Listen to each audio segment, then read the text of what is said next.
Señoras y señores, muy buenas tardes.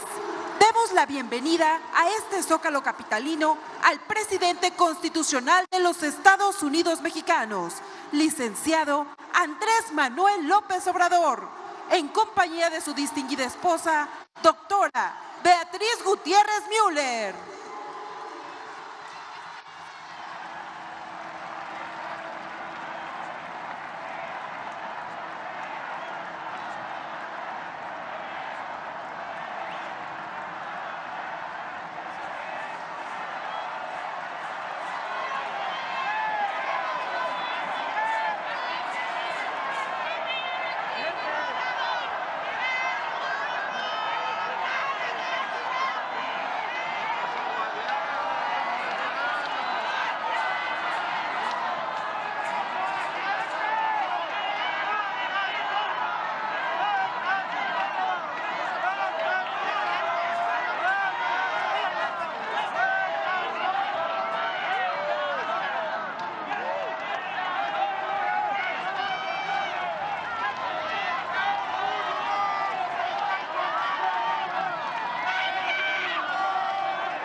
Estoy con usted, venimos de Veracruz,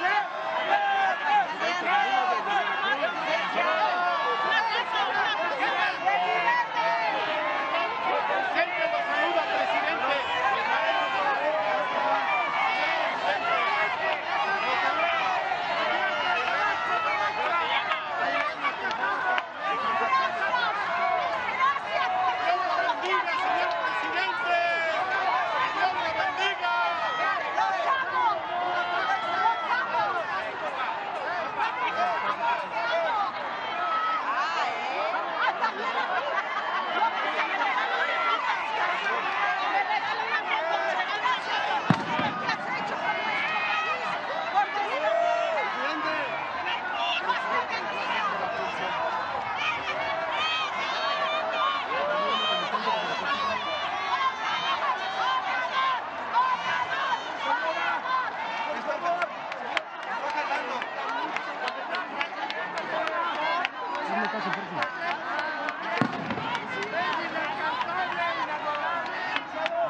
Le voy a agradecer que me tomes a mí porque yo soy el bruto para esto, ¿no? Mi querido presidente. Acá, para que vean. está Guadiana, que le estaba haciendo día en el bloque. Guadiana. No le afloje. Bien.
Antes de iniciar esta conmemoración, queremos pedirles a todos los asistentes que nos pongamos de pie y guardemos un minuto de silencio para recordar a Carlos Payán Belver, que ayer falleció. Don Carlos fue el fundador del periódico La Jornada, el periódico más cercano al pueblo en la historia reciente de México.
Muchas gracias.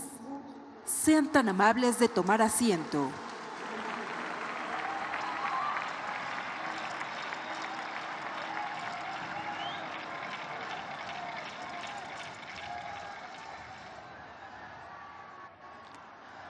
Para dar inicio a este evento, la secretaria de Energía, la ingeniera Rocío Nale García, hará uso de la palabra.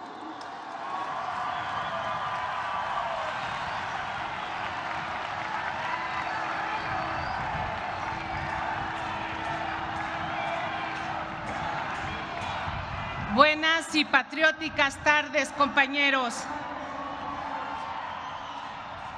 La política energética de esta cuarta transformación requería un cambio radical, tal como lo hizo el general Lázaro Cárdenas del Río hace 85 años. Y precisamente eso es lo que este gobierno ha hecho. Coordinados por nuestro presidente Andrés Manuel López Obrador, quien como un capitán de barco nos conduce a puerto seguro después de haber pasado por tormentas y vendavales. En estos 4 años de gobierno Se ha trabajado con una visión nacionalista y soberana, buscando en todo momento la autosuficiencia energética en beneficio de los mexicanos. Se ha invertido en recuperar y mantener la producción petrolera, en explorar nuevos campos de petróleo y gas y evitar una declinación a la que nos tenían sentenciados. La política cambió. Hoy trabajamos en nuevos proyectos para producir nuestras gasolinas y combustibles. Fuimos al rescate de nuestras refinerías que estaban en completo abandono y con ello poder revertir la importación que solo beneficia a intereses de particulares y de grandes empresas transnacionales. Incluso se llegó al extremo de decirnos que eso no era el negocio y que lo mejor era importar en una clara actitud perezosa. Y no solo nos conformamos con rescatar las refinerías existentes, sino que con la responsabilidad que nos demanda el pueblo de México y la visión transformadora de este gobierno, se adquirieron el total de las acciones de la refinería de Deer Park.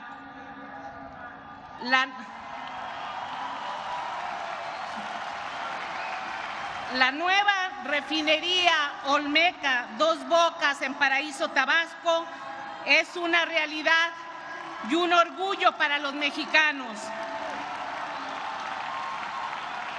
Nos ha dignificado y colocado en la cúspide mundial. En este año se dará la primera producción de esta magna obra. Como siempre lo ha sido, Pemex está al servicio de la patria. También en materia de electricidad tenemos buenas cuentas. El rescate de la Comisión Federal de Electricidad se ha dado con la firmeza y entereza para defender nuestra industria eléctrica. El presidente instruyó que se electrifique todo el territorio nacional, hasta los rincones olvidados de siempre. Para lograrlo, estamos construyendo nuevas centrales de generación, se rehabilitan y construyen nuevas presas, se mantienen y amplían las líneas de transmisión, se instalan paneles solares y en paralelo con este trabajo se está llevando a cabo una gran red nacional para llevar Internet para todos en forma gratuita. Pero hemos ido más allá. Hemos asumido la responsabilidad que la historia nos demanda: proteger y nacionalizar el litio, recurso natural que estamos heredando a esta y a las nuevas generaciones, que servirá para la transición energética. Hemos logrado tener un balance con seguridad nacional. Frenamos la entrega desmedida del petróleo y la electricidad que los neoliberales habían vendido al mejor postor bajo el argumento de atraer inversiones para sacarnos de la pobreza. Nada más falso que eso.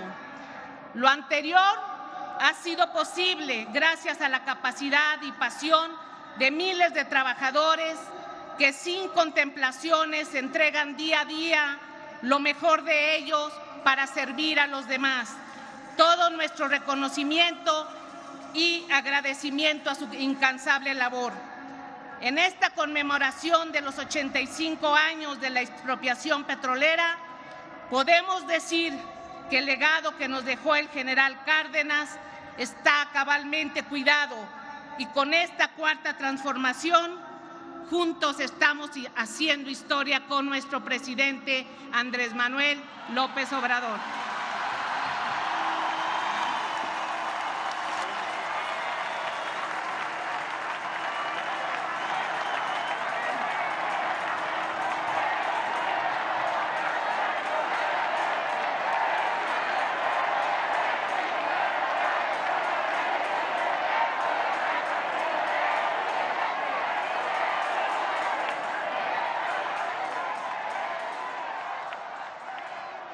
El director general de Petróleos Mexicanos, ingeniero Octavio Romero Oropeza, hará uso de la palabra.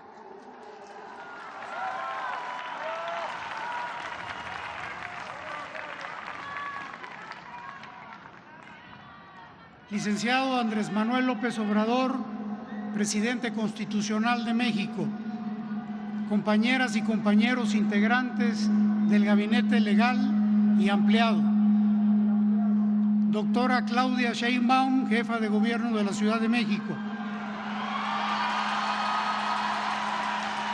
señoras y señores diputados, senadores y gobernadores de los estados, amigas y amigos todos. Al iniciar la administración, encontramos a Pemex en condiciones críticas debido a la mala orientación de la exploración, a la disminución permanente de nuestras reservas, a la caída continua en la producción de petróleo y gas, a niveles mínimos en producción de combustibles y con una deuda que fue duplicada en el sexenio anterior. La instrucción del presidente fue contundente: rescatar integralmente nuestra industria petrolera. Para lograrlo, trazamos una nueva estrategia que detuvo la caída en la producción. Los resultados obtenidos al día de hoy permiten mostrar lo acertado de la política de este gobierno. Entre los años 2008 y 2018, las reservas de hidrocarburos cayeron de 14,000 a 7,000 millones de barriles. En esta administración se detuvo esta tendencia decreciente y hemos restituido más del 100% del volumen extraído.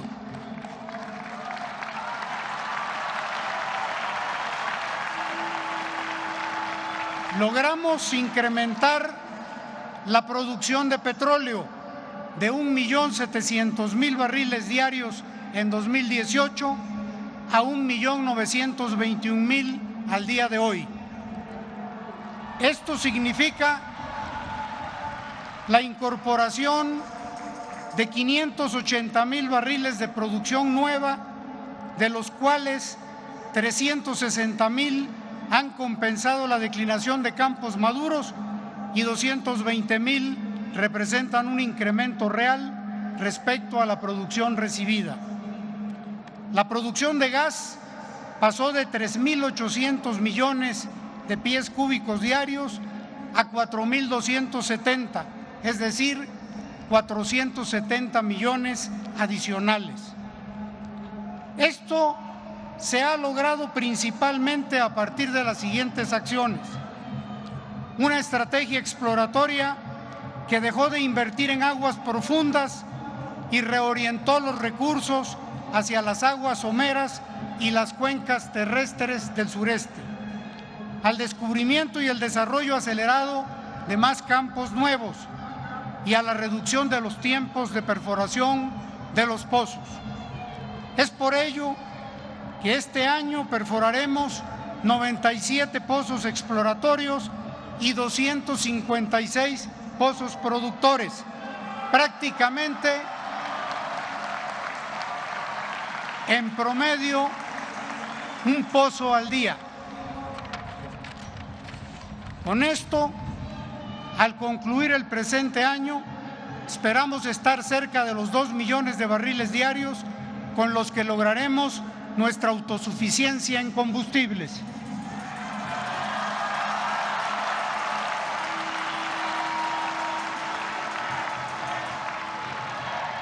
A 8 años de su entrada en vigor, la reforma energética resultó un rotundo fracaso. Los 108 contratos entregados a empresas nacionales y extranjeras solo aportan 60,000 barriles diarios, lo que significa 3% de la producción nacional. Pemex sigue siendo el pilar de la producción nacional de hidrocarburos del país.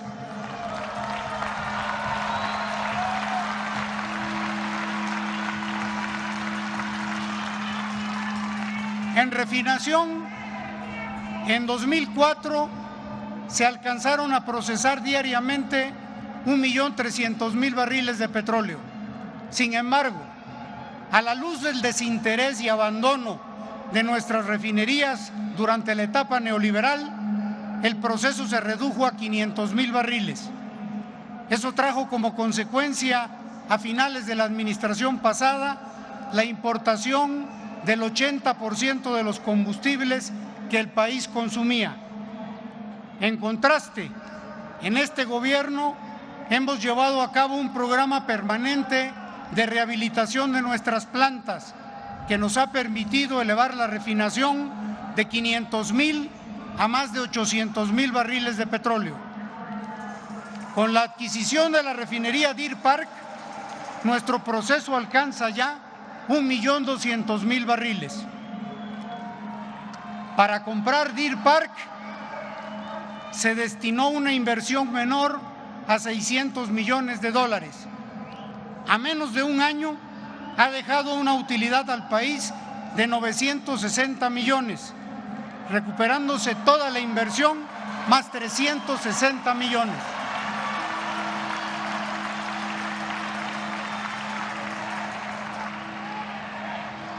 Al cierre de esta administración, con las 6 refinerías actuales, Deer Park y la nueva refinería Olmeca, procesaremos 1.800.000 barriles, lo que nos permitirá alcanzar la autosuficiencia en combustibles.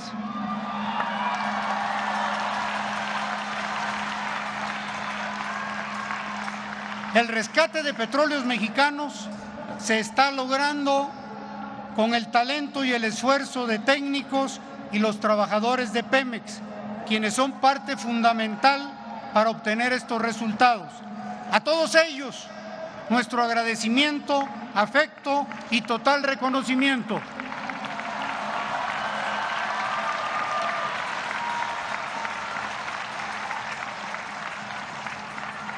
Lo que la Cuarta Transformación ha logrado en Petróleos Mexicanos en 4 años deja atrás las predicciones pesimistas y malintencionadas de los neoliberales detractores de este gobierno.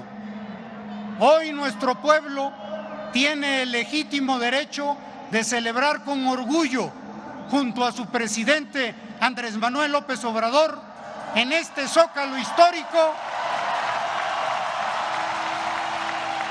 la gran expropiación decretada por el general Lázaro Cárdenas del Río hace 85 años. Hoy, como entonces, el país está recibiendo beneficios del petróleo gracias a la decisión del presidente de la República de apoyar más y primero a los pobres de México. Muchas gracias.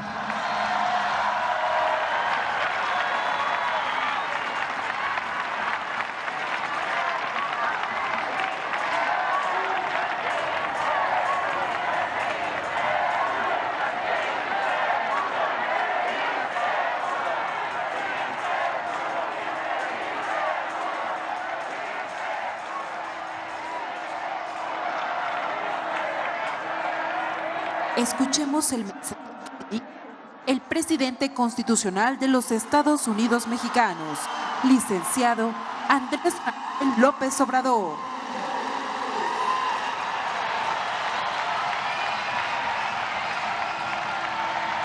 Amigas, amigos,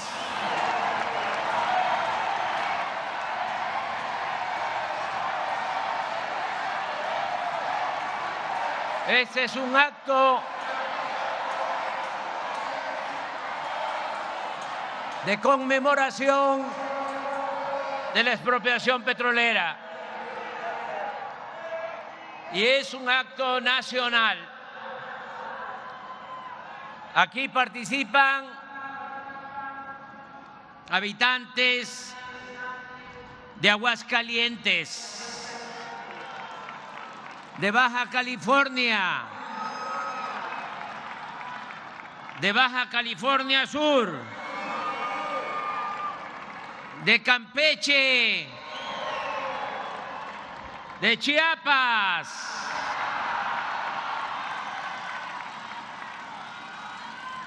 Chihuahua,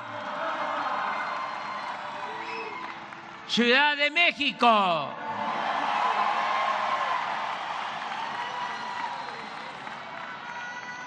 Coahuila,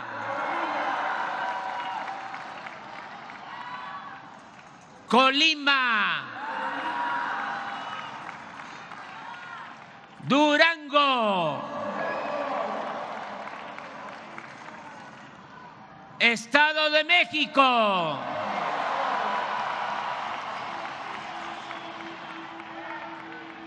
Guanajuato, Guerrero,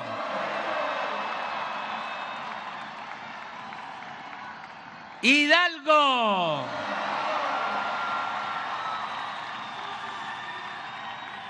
Jalisco,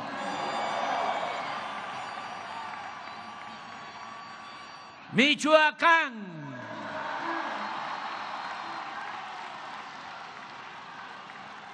Morelos, Nayarit,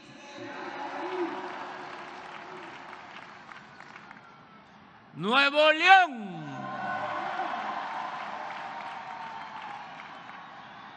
Oaxaca,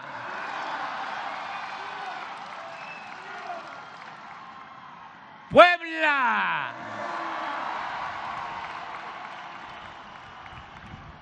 Querétaro,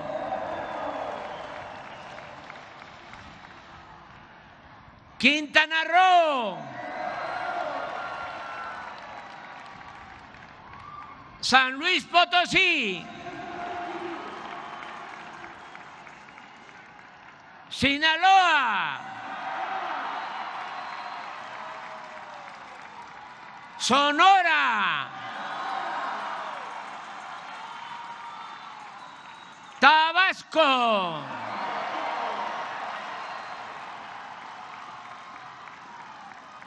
Tamaulipas, Tlaxcala, Veracruz,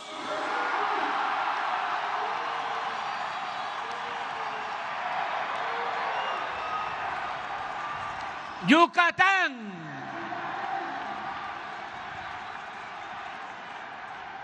Zacatecas,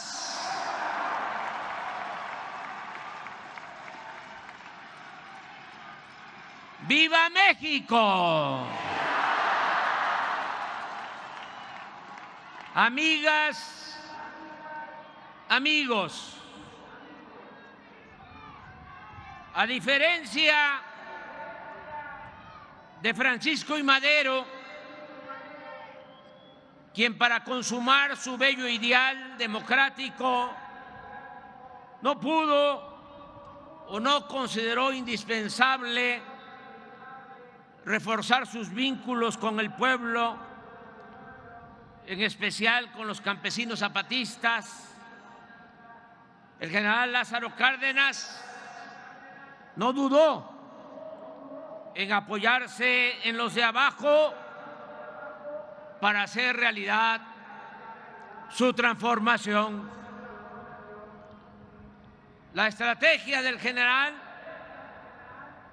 puede resumirse en tres importantes y consecutivas acciones. Primero, entregó la tierra a los campesinos y ayudó a los obreros. Luego, impulsó su organización y finalmente, con esa base social, pudo llevar a cabo la expropiación del petróleo y otros bienes de la nación que Porfirio Díaz había entregado a particulares, fundamentalmente a extranjeros.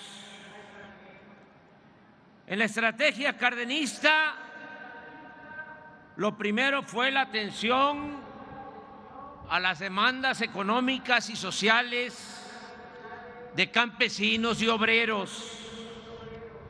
El presidente sabía que la única manera de contar con el pueblo era actuar decididamente en favor de sus causas. En consecuencia, desde el inicio de su gobierno se puso en marcha el reparto agrario. Los campesinos se movilizaron en todo el país solicitando que se les dotara de tierras mediante la expropiación de latifundios o por la vía de la titulación de terrenos nacionales. En poco tiempo, la entrega de las tierras a los campesinos transformó la estructura agraria existente. La trascendencia revolucionaria del reparto agrario cardenista puede medirse con un relevante dato. En los primeros 3 años de su gobierno se entregaron 9.764.000 hectáreas a 565.216 campesinos, lo que superó con mucho la cantidad de tierras repartidas desde la revolución. Al finalizar el sexenio, se habían constituido 10.651 ejidos, con un total de 18.052.000 hectáreas en beneficio de más de 1 millón de familias indígenas, de peones y de jornaleros del medio rural. Es indudable que los campesinos vieron en Cárdenas a un fiel representante de la causa revolucionaria. La reforma agraria aseguró la fidelidad de mucha gente al gobierno cardenista y desde entonces se concertó la alianza entre los campesinos y el Estado.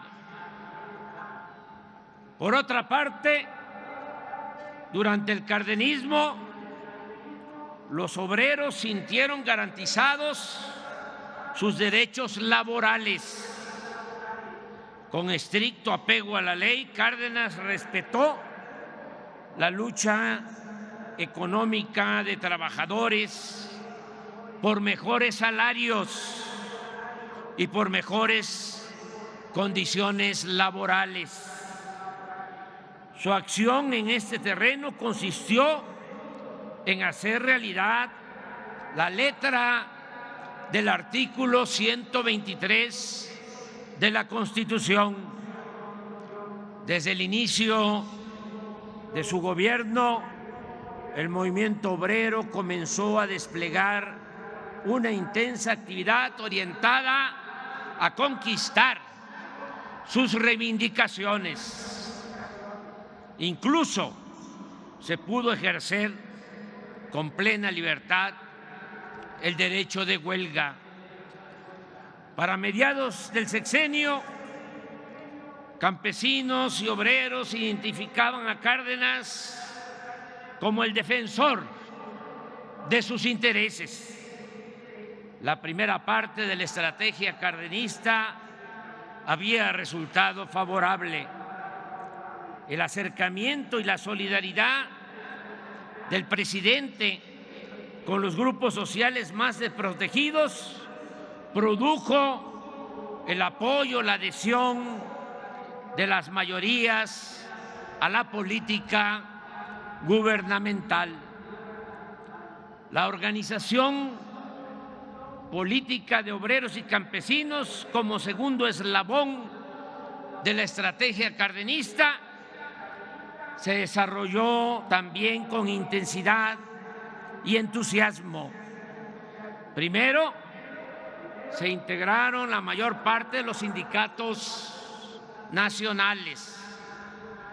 La Confederación de Trabajadores de México, la CTM, se constituyó el 24 de febrero de 1936, aunque la Declaración de Principios de la organización establecía, cito textualmente, que el proletariado de México luchará fundamentalmente por la total abolición del régimen capitalista. Sus dirigentes aceptaron la propuesta del presidente y coincidieron en la necesidad de alcanzar primero la liberación política y económica del país. Bajo estos principios, el movimiento obrero apoyó decididamente al gobierno en su lucha por la soberanía nacional. Por su parte, desde el 9 de julio de 1935, el presidente Cárdenas recomendó iniciar la organización de los campesinos de México. Con ese propósito se crearon las ligas de comunidades agrarias en todos los estados del país y la integración de ellas con los sindicatos de asalariados rurales dio como resultado la constitución de la Confederación Nacional Campesina, la CNC. La organización y movilización política de las masas permitió avanzar en el propósito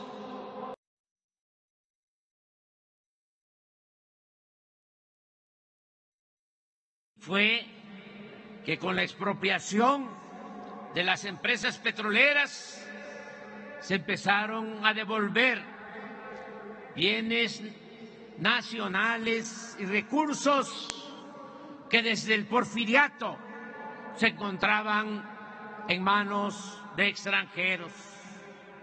Esta estrategia no habría podido tener éxito sin las cualidades excepcionales de un hombre noble y justo como el general Lázaro Cárdenas del Río.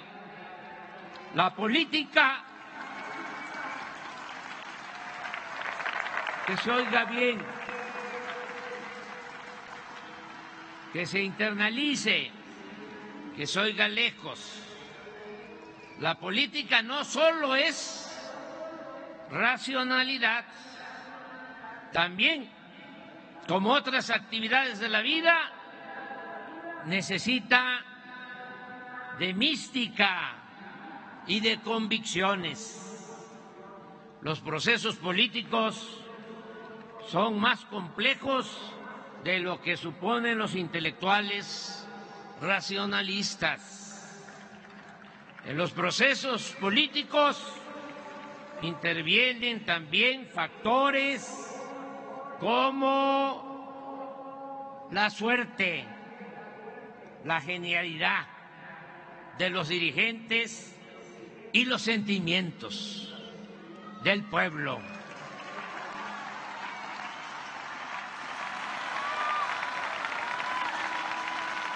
El general Cárdenas, a diferencia de políticos arribistas o de la élite, profesaba un sincero y profundo amor al pueblo.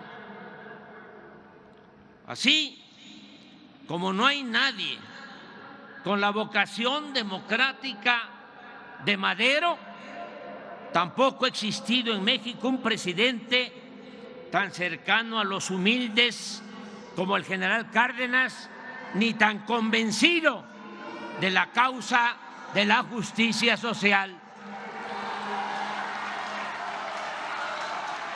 Por ejemplo, ya siendo presidente, ya en el poder, en 1935, escribió en sus apuntes lo siguiente: acabar con las miserias que sufren las gentes está por encima de todos los intereses. Y sostenía: viviendo junto a las necesidades y angustias del pueblo, se encontrará con facilidad el camino para remediarlas, aunque también confesaba con sabias y tristes palabras que había podido conocer el verdadero fondo moral de muchos servidores públicos al observar en sus semblantes el disgusto que les causa la demanda de auxilio o de justicia de las gentes pobres. Entonces pienso más, se lamentaba, en la tragedia interminable de nuestro propio pueblo. Para los jóvenes que quieren dedicarse al noble oficio de la política, lo principal es el amor al pueblo.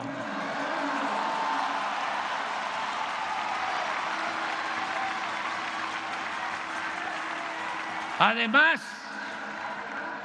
de ser un auténtico humanista y de poseer otras virtudes, el general Cárdenas supo manejar con precisión los tiempos. Política, entre otras cosas, es manejo de tiempos, asunto que suele resultar esencial y definitorio. Unos días antes de anunciar la expropiación petrolera, anotó en sus apuntes que sobre la carretera en las cercanías de Cuernavaca caminó y platicó durante más de una hora con su maestro, amigo, compañero y paisano, el general Francisco J. Mújica. Cito al general Cárdenas.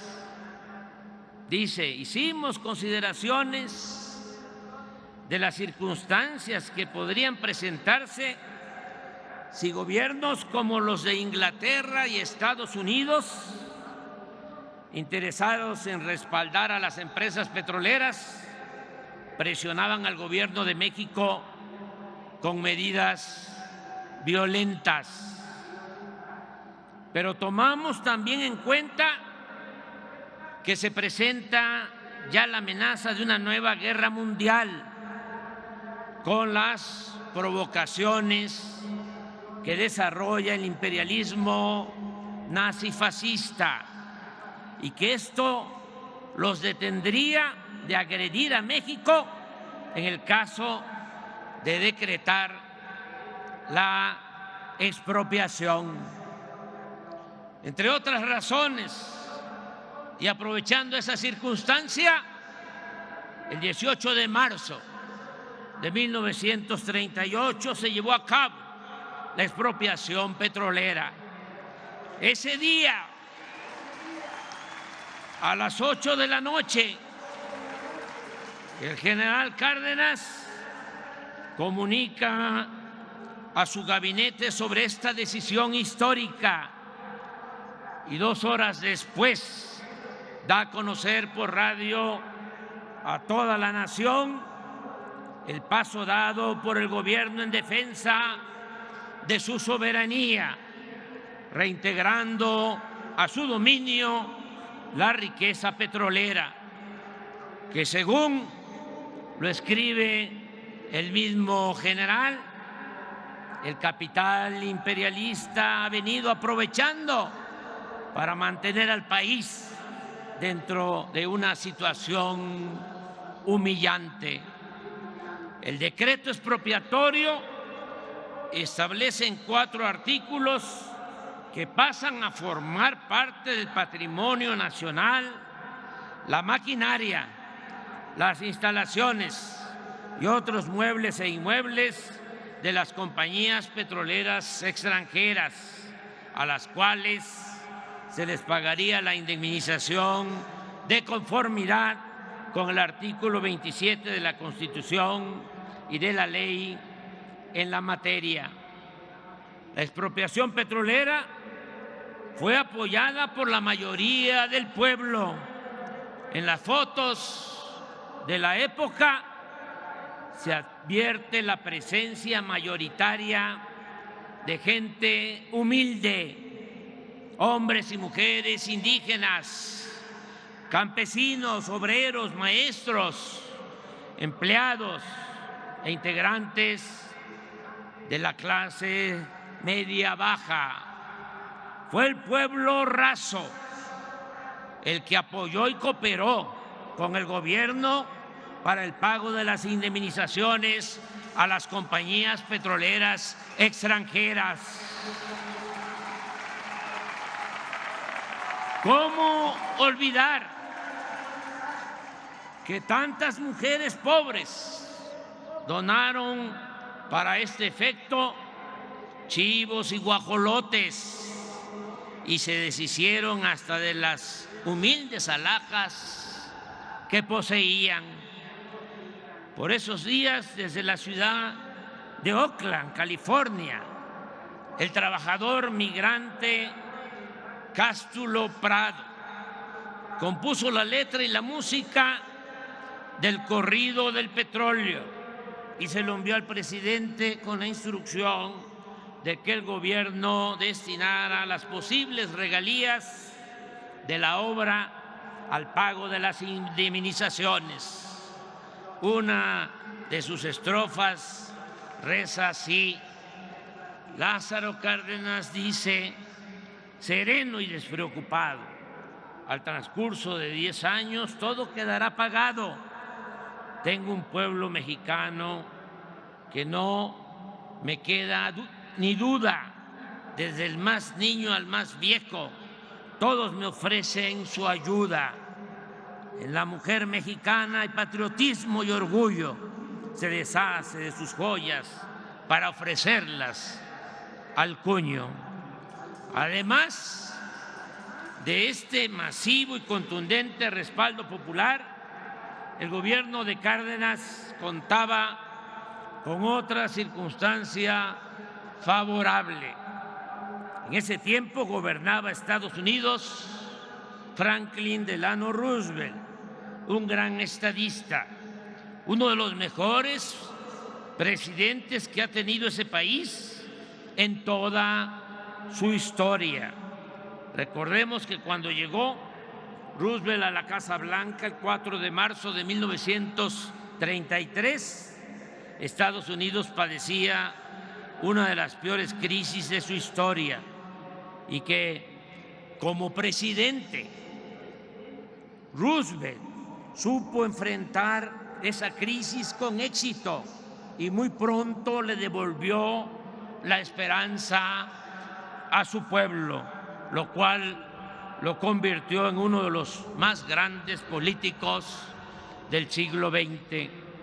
En cuanto a su política exterior, recordemos que en un discurso memorable, que es el antecedente de los principios de la ONU, el 6 de enero de 1941, expuso al mundo 4 libertades fundamentales: el derecho a la libertad de palabra, el derecho a la libertad de culto, el derecho a vivir libres de miseria y el derecho a vivir libre de temor. La presidencia de Roosevelt aplicó la política de buena vecindad con los países del continente americano. En ese entonces se definieron los principios de cooperación económica y política. Se reconoció la soberanía de Cuba y de Panamá y se ordenó la retirada militar estadounidense de Nicaragua y de Haití. No es casual que el gran poeta Pablo Neruda lo llamara un titán de las luchas, de las libertades, un presidente gigantesco. La autenticidad de su política de buena vecindad tuvo su mejor ejemplo en el respeto a la soberanía de nuestro país.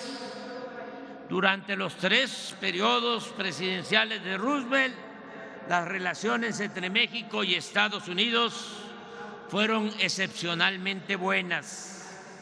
En los días posteriores a la expropiación petrolera, en una carta, el general Cárdenas le reconoce: mi gobierno, escribió el general, considera que la actitud asumida por los Estados Unidos de Norteamérica en el caso de la expropiación de las compañías petroleras viene a afirmar una vez más la soberanía de los pueblos de este continente que con tanto empeño ha venido sosteniendo el estadista del país más poderoso de América, el excelentísimo señor presidente Roosevelt.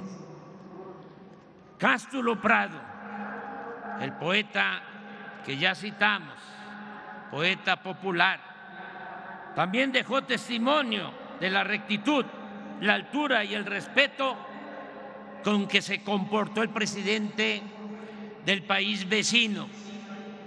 Los versos de Cástulo decían: los millonarios pedían que fuera la intervención. A los Estados Unidos fueron a poner su queja. No suena, no suena, no suena.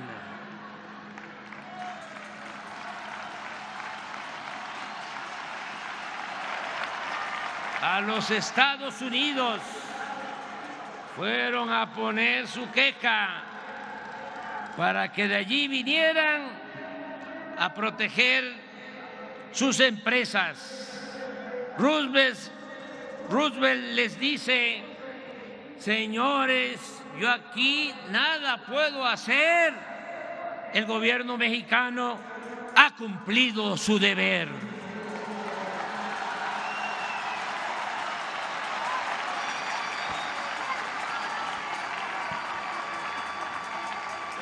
En los buenos resultados de esta política tuvo mucho que ver el embajador de Estados Unidos en México, Joseph Daniel, quien actuó con sabiduría y habilidad en los años más difíciles de las relaciones entre los dos países.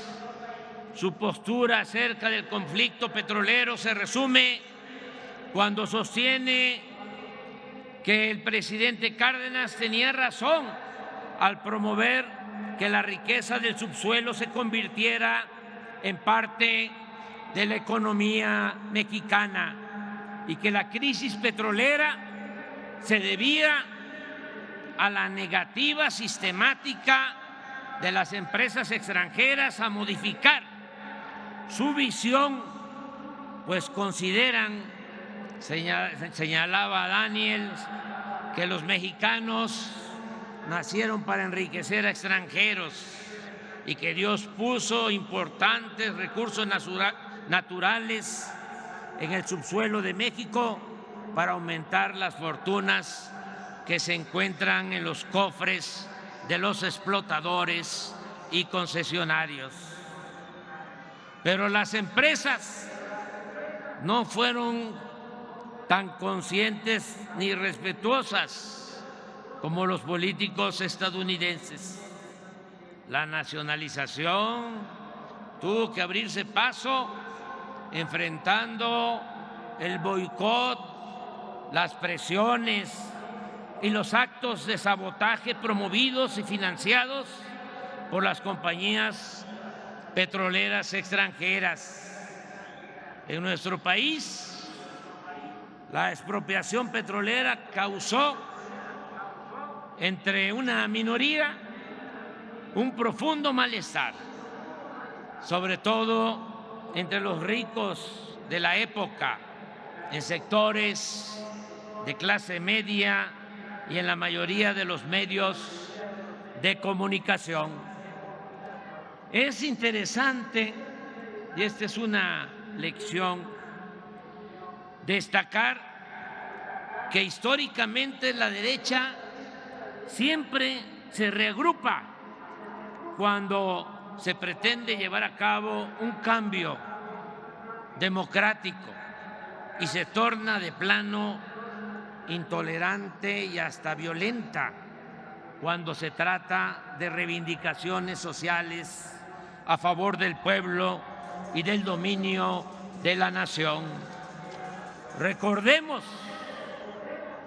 que el derrocamiento del presidente Madero, nuestro apóstol de la democracia, contó con la intervención del embajador de Estados Unidos, pero fue ese derrocamiento llevado a cabo por grupos internos de la derecha que previamente habían promovido una campaña de odio y desprestigio consistente en ridiculizar al mandatario, al presidente Madero, en los periódicos, hasta el punto de tratarlo como loco y espiritista.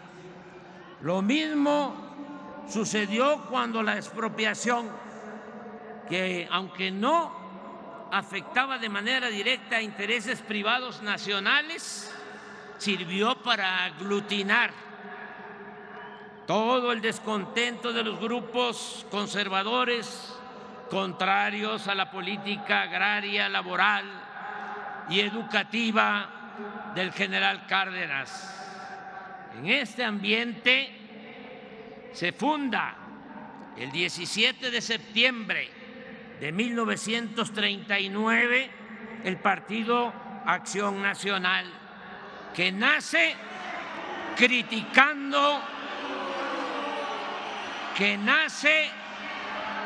criticando la expropiación petrolera. Digo esto aquí en el Zócalo porque no estoy mintiendo, estoy hablando con la verdad.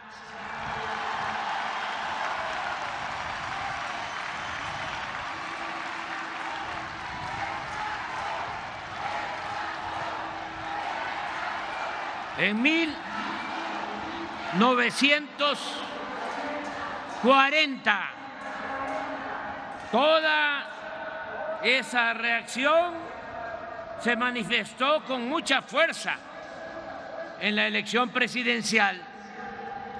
Era tal la oposición de derecha que el general Cárdenas tuvo que actuar con cautela, y posiblemente eso influyó para que apoyara la candidatura de Manuel Ávila Camacho y no la del general Francisco J. Mújica, con quien tenía más afinidad ideológica y el cual representaba una mayor certeza de continuidad y profundizar la política social y nacionalista. Siempre se ha hablado de que el general no optó por Mújica ante el riesgo de una intervención extranjera. Sin embargo, como hemos visto, en ese entonces gobernaba Roosevelt, que había demostrado su respeto a la soberanía nacional y que estaba por estallar la Segunda Guerra Mundial, situación que contribuía a disipar la amenaza de una intervención estadounidense. Desde mi punto de vista, lo que más influyó a la hora de la decisión fue la circunstancia política interna, es decir, la beligerancia de los grupos de derecha. Recuérdese que aún optando por la candidatura de Manuel Ávila Camacho, que sostenía posturas moderadas, de todas maneras, la elección presidencial fue complicada y violenta. El candidato opositor, Juan Andreu Almazán, contaba con el apoyo de importantes grupos de derecha y de un sector del ejército. Incluso el PAN, que no presentó candidato a la presidencia, lo apoyó abiertamente. Al final de la jornada se reportaron 30 muertos y 127 heridos. Sin embargo, poco después Almazán claudicó y sus partidarios, empresarios y políticos de derecha se entendieron y pactaron por concesiones y prebendas con el nuevo gobierno de Ávila Camacho. A partir de entonces empezó a abandonarse el auténtico ideal revolucionario y las acciones en beneficio del pueblo, aunque debe admitirse que esa alianza entre el poder político y el poder económico tal vez evitó la guerra civil y mantuvo la paz social. Si con Porfirio Díaz imperaba la paz de los sepulcros, luego del gobierno del presidente Cárdenas se instauró la paz de las componendas y de la corrupción. En esta breve historia hay enseñanzas mayores. La principal es que solo con el pueblo, solo con el apoyo de las mayorías, se puede llevar a cabo una transformación popular para hacer valer la justicia y enfrentar a los reaccionarios que se oponen a perder privilegios.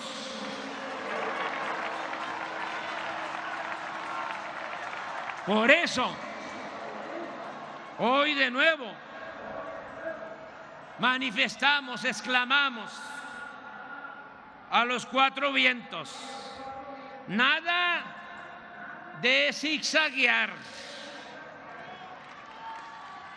Sigamos anclados en nuestros principios. Reafirmemos la decisión y el rumbo que hemos tomado desde que inició el gobierno. No a las medias tintas. No aceptaremos nunca que en México se imponga una minoría a costa de la humillación y el empobrecimiento de las mayorías.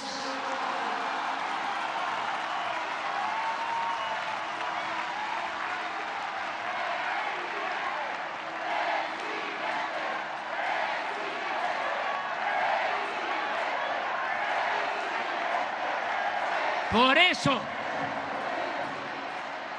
en nuestro mandato se combate la corrupción.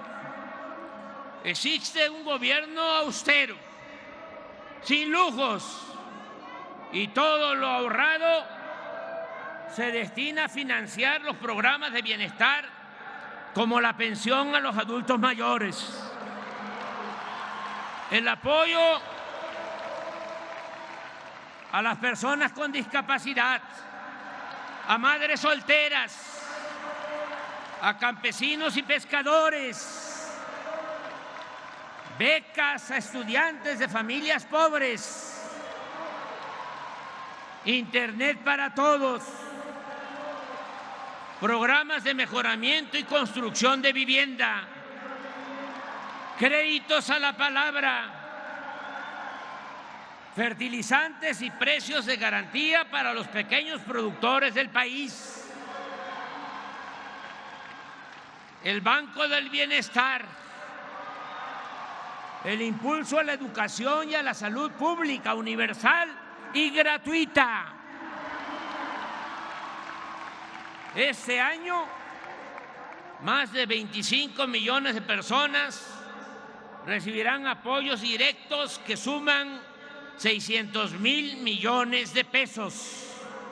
En otras palabras, de 35 millones de hogares que hay en el país, ya en el 71% llega al menos uno de los programas para el bienestar.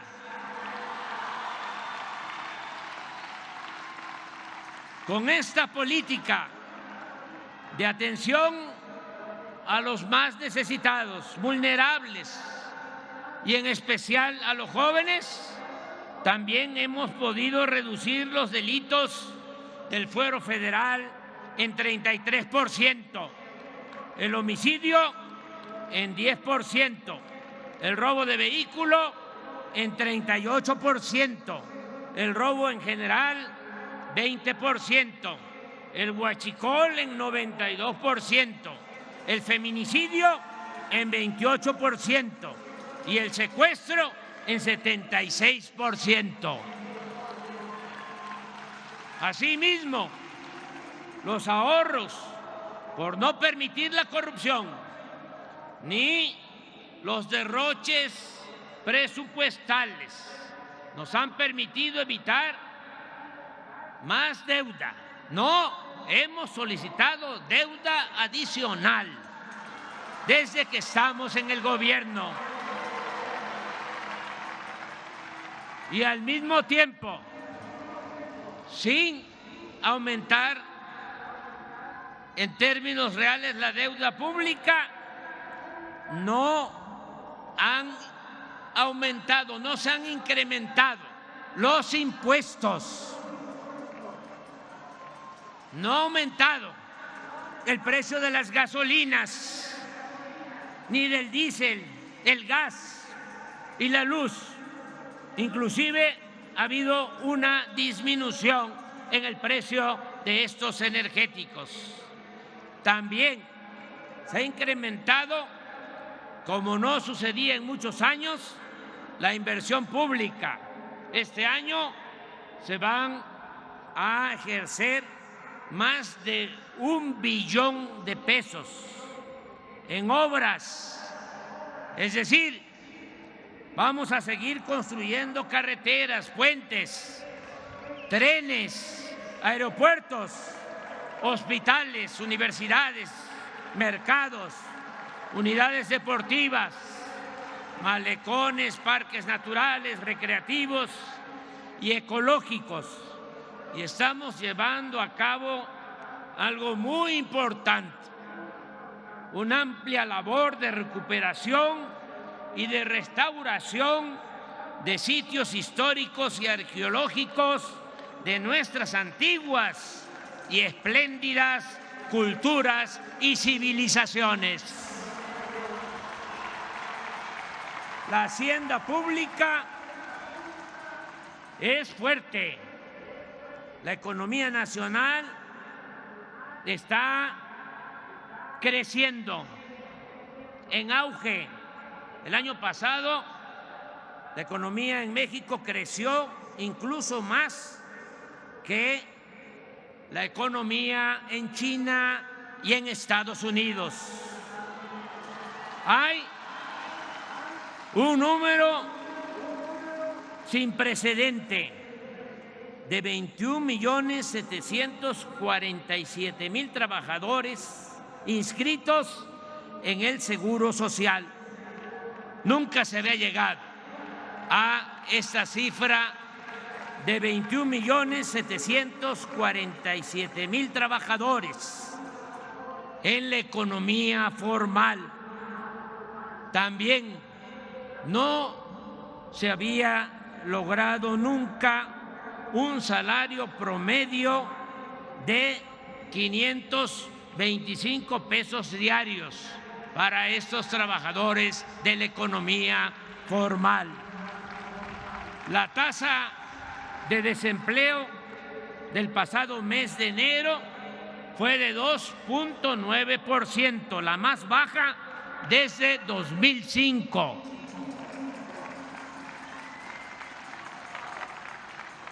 Estamos haciendo obras. Aquí mismo se está rehabilitando la línea que se fracturó del metro. Se están, desde luego, construyendo los trenes Toluca, Ciudad de México, el Tren Maya, el Transísmico y muchas obras, muchas. ¿Qué está pasando? De que logramos, después de muchos años, que en Estados Unidos ofrecieran visas temporales de trabajo. Ya Canadá lo hacía y Estados Unidos no aceptaba. Ahora, con el cambio, el presidente Biden se logró, pero se están llevando a obreros calificados, a fierreros, se están llevando a soldadores que nos hacen falta aquí para las obras. Ya vamos a hacer una pequeña modificación porque primero es México y luego el extranjero. Pero esto demuestra cómo está la demanda de empleos en el país. En el tiempo que llevamos en el gobierno, el salario mínimo ha aumentado en 90% en términos reales y en la frontera más del doble. ¿Se acuerdan lo que decían los tecnócratas mentirosos de que si aumentaba el salario iba a haber inflación? Puro cuento. Eso no es cierto.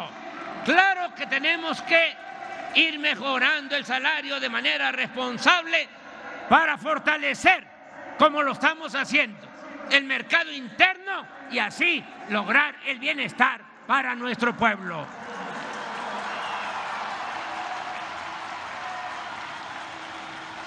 La bolsa de valores, las utilidades de las empresas y los bancos registran buenas ganancias.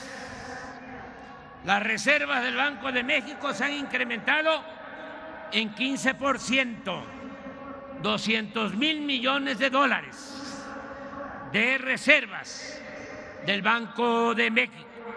La inversión extranjera ha escalado a cifras antes no vistas.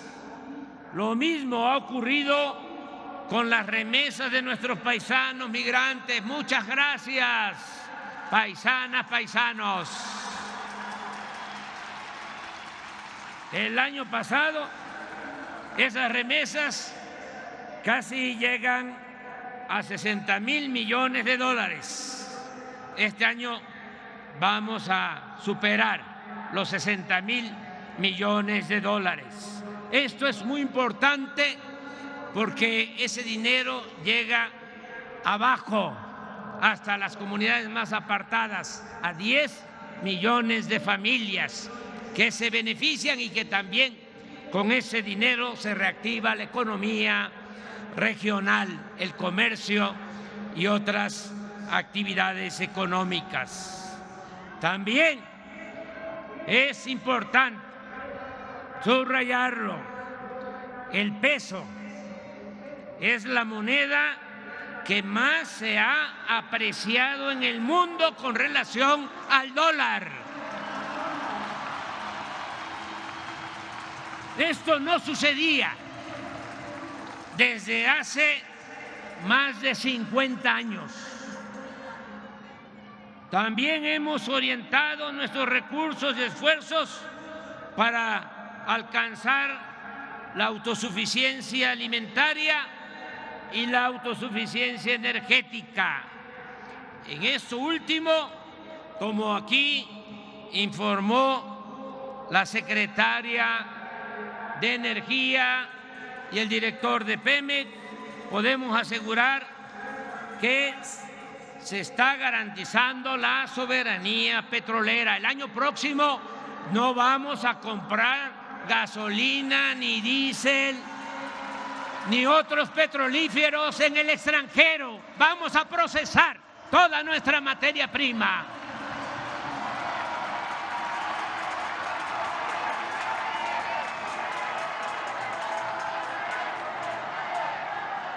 Se fortaleció la Comisión Federal de Electricidad, empresa pública encargada de administrar la industria eléctrica, y recientemente se nacionalizó el litio, mineral estratégico utilizado en la construcción de baterías para autos eléctricos y sistema de almacenamiento para las energías limpias.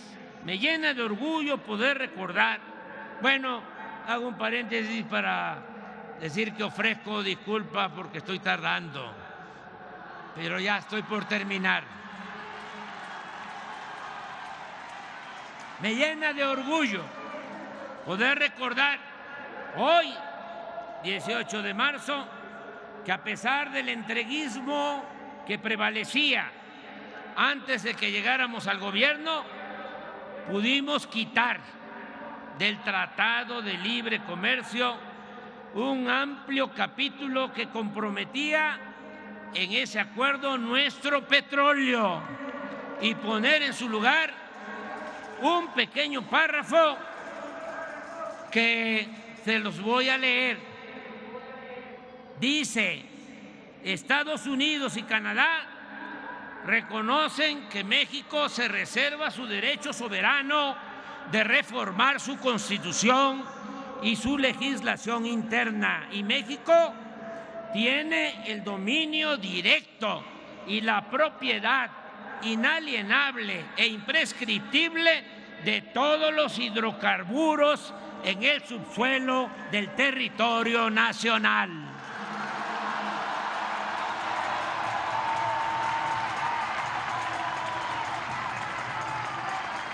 Amigas y amigos, estoy convencido de que seguiremos contando con el apoyo del pueblo para consolidar la primera etapa en la transformación de nuestro país. También estoy convencido que cualquiera de los aspirantes que resulte triunfador en la encuesta para elegir al candidato de nuestro movimiento aplicará la misma política en favor del pueblo y en favor de la nación.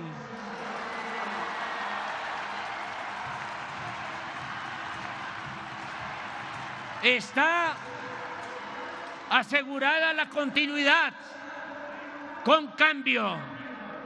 No hay nada que temer. Eso sí, tenemos que mantenernos unidos,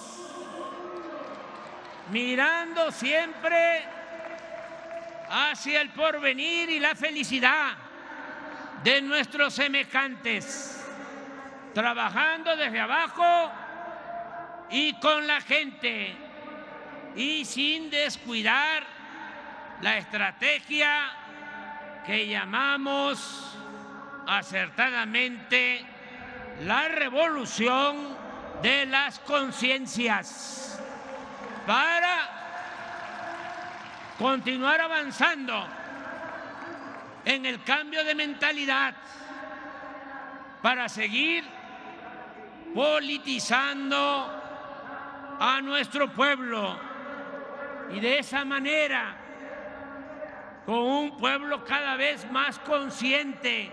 Y en eso hemos avanzado mucho. México es de los países con menos analfabetismo político en el mundo.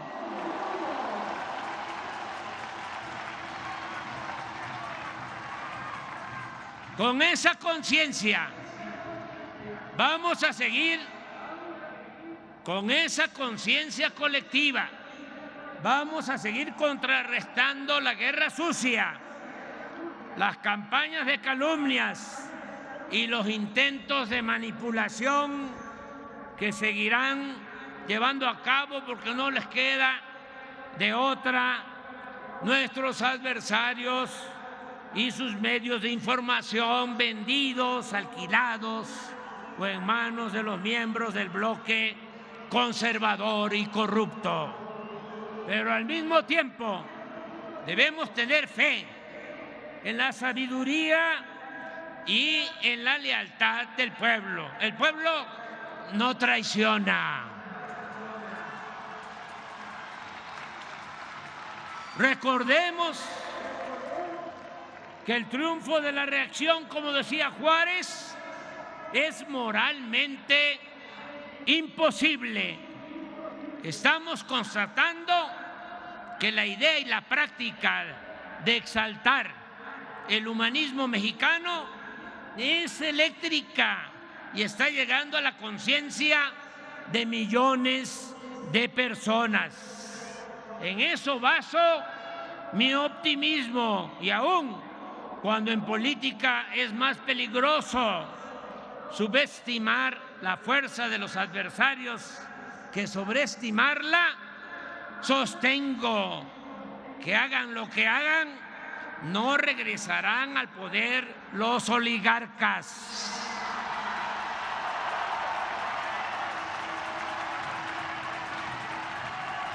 Continuará prevaleciendo en nuestro querido México una auténtica y verdadera democracia.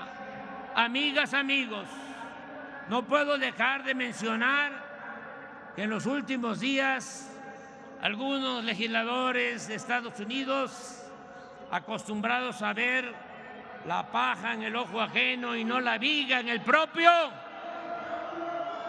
en plan propagandístico, diríamos aquí en lenguaje coloquial, con grilla y con fines electoreros, politiqueros, sostuvieron que si no deteníamos el tráfico de fentanilo hacia la frontera norte, ellos iban a proponer al Congreso de su país que ocuparan soldados norteamericanos en nuestro territorio para enfrentar a la delincuencia organizada. Primero, quiero dejar de manifiesto que ya no es el tiempo de Calderón ni de García Luna.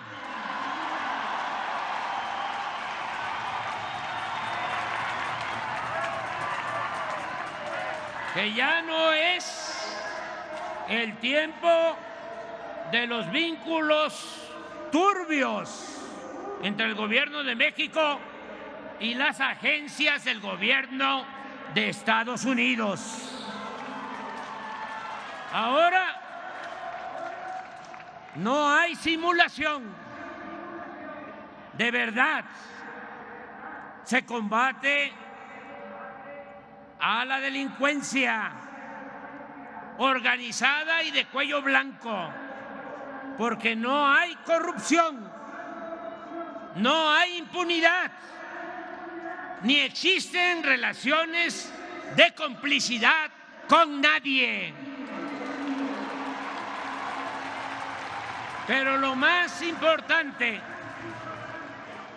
es que desde aquí, desde este Zócalo, corazón político y cultural de México, le recordamos a esos políticos hipócritas e irresponsables que México es un país independiente y libre, no una colonia ni un protectorado de Estados Unidos.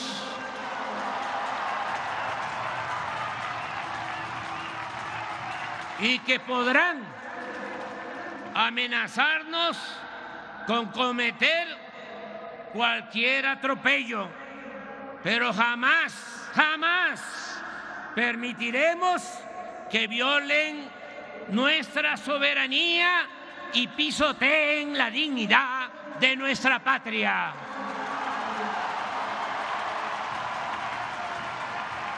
Cooperación, sí. Sometimiento, no. Intervencionismo, no. Oligarquía, corrupción, clasismo, racismo, libertad, democracia, honestidad, justicia social, igualdad, soberanía. ¡Viva la expropiación petrolera! ¡Vivan los trabajadores y técnicos de antes y de ahora de la industria petrolera nacional! ¡Viva el general Lázaro Cárdenas del Río! ¡Viva México! ¡Viva México! ¡Viva México!